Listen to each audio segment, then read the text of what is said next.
Okay, number one, kilala ko si Congressman Kiko Barzaga because of the campaign in Cavite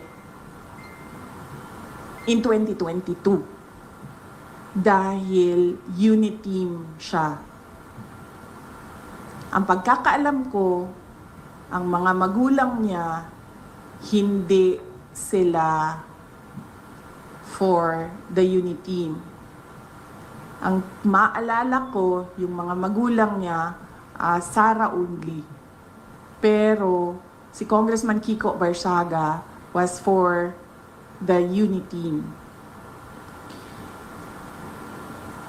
Hindi ko alam kung nagkausap man kami from that time na nagkita kami sa kampanya hanggang ngayon, kung meron man, pero ang huling maalala ko na nagkausap kami is doon sa rally ng unit team sa kanila, sa Dasmariñas, Cavite.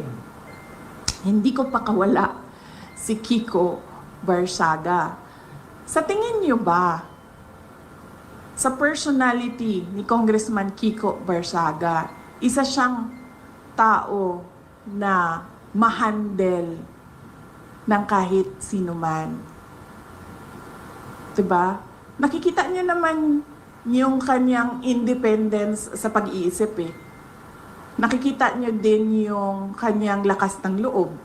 Nakikita niyo din yung prinsipyo niya.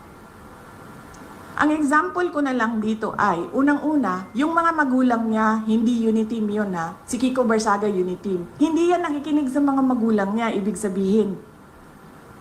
Diba? So bakit yan makikinig kay Sara Duterte? So no, I do not control Congressman Kiko Barzaga. He is his own person, he has his own principles, and he has his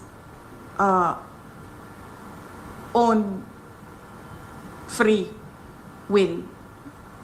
And there is nothing wrong at all with what he is doing because, as I said, tayong lahat, we are covered by the freedom of speech and expression.